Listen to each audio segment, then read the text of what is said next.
Assalamualaikum warahmatullahi wabarakatuh. Berjumpa lagi bersama Teacher Anita. Apa kabar anak-anakku? Semoga selalu dalam keadaan sehat walafiat ya. Baik, sudah siap belajarnya? Sebelum kita memulai pembelajaran hari ini, alangkah baiknya kita awali dengan pembacaan doa. Semoga kita selalu dalam keadaan sehat walafiat dan selalu dalam lindungan Allah Subhanahu wa taala.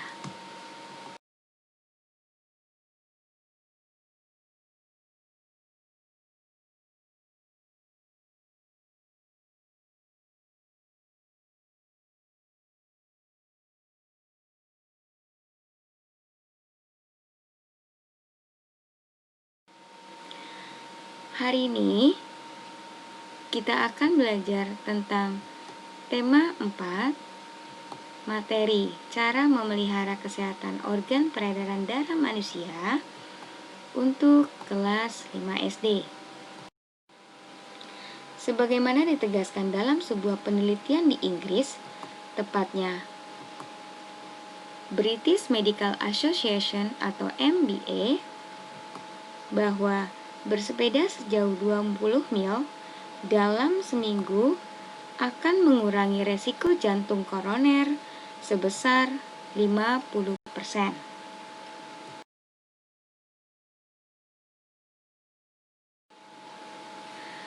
Bersepeda dengan santai akan mengatur detak jantung sehingga otot-otot jantung bekerja dengan baik.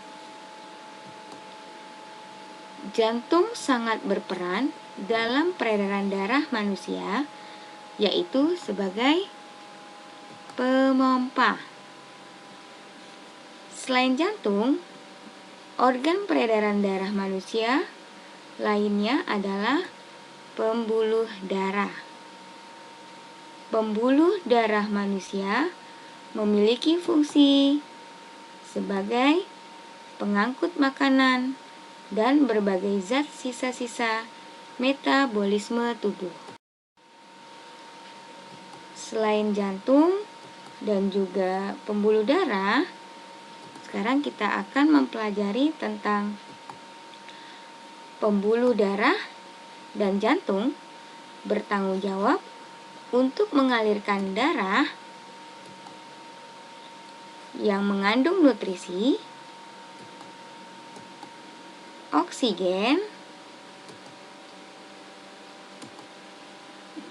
hormon, dan gas-gas lain.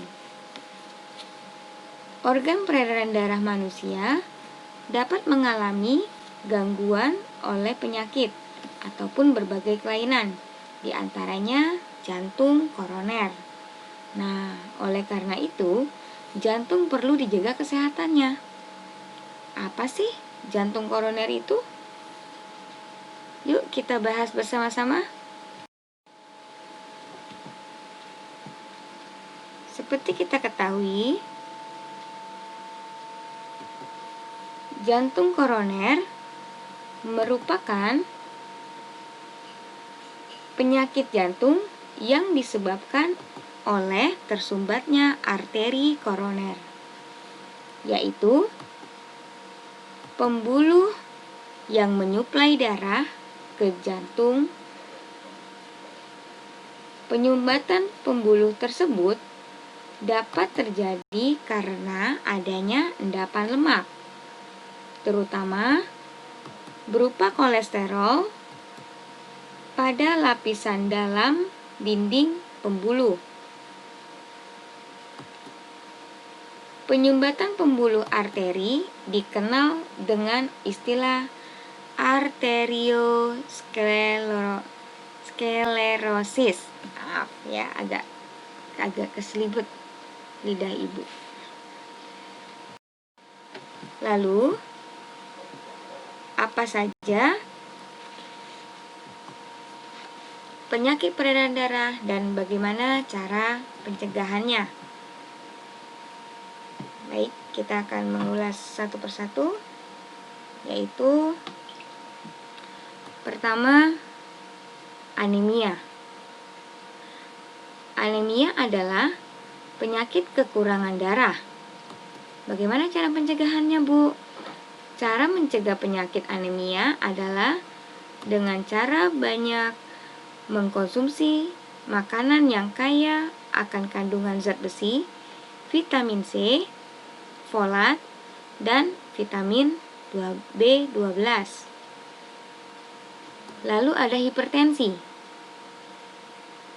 Hipertensi adalah penyakit darah tinggi. Nah, cara mencegah penyakit hipertensi adalah dengan cara olahraga yang rutin, konsumsi makanan rendah lemak, kaya serat, kurangi garam, alkohol, rokok, serta kafein. Kafein ini terdapat pada teh dan kopi. Kita bisa saja mengkonsumsi teh dan kopi, tetapi tidak melebihi takaran yang diperbolehkan.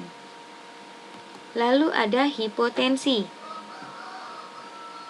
Hipotensi adalah penyakit darah rendah. Bagaimana cara pencegahannya, Bu?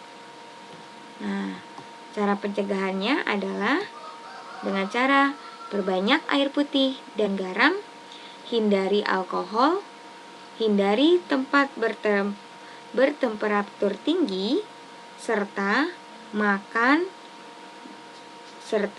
tidak makan dalam porsi berlebih. Lalu selanjutnya ada varises. Varises adalah pembengkakan dan pelebaran pembuluh darah di vena yang sering terjadi di kaki diakibatkan penumpukan darah. Cara mencegah penyakit diabetes adalah dengan cara melakukan olahraga teratur, tidak duduk menyilangkan kaki, dan menjaga berat badan ideal. Lalu leukemia. Untuk leukemia atau kanker darah, cara mencegahannya adalah berhenti merokok, jaga berat badan ideal, menghindari zat kimia yang berbahaya, pola hidup sehat, menghindari paparan radiasi, dan cek darah secara berkala.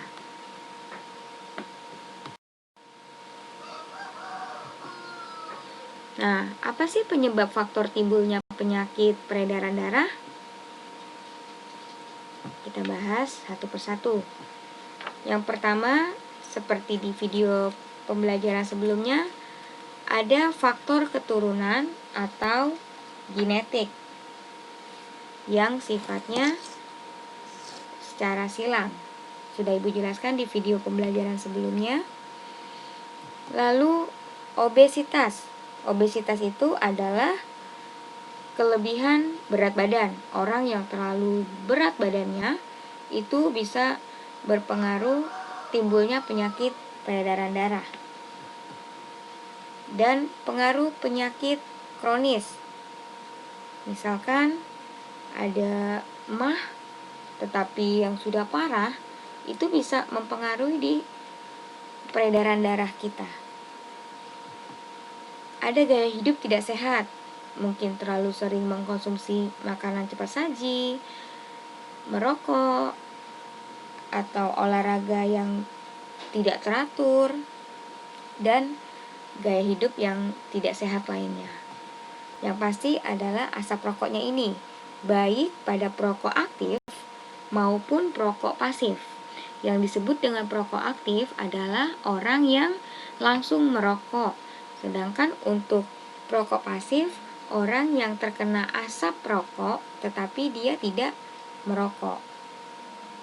Baik, demikianlah penjelasan Ibu untuk materi hari ini. Ibu ucapkan terima kasih. Semoga kita selalu dalam keadaan sehat walafiat. Dan Ibu akhiri, wassalamualaikum warahmatullahi wabarakatuh.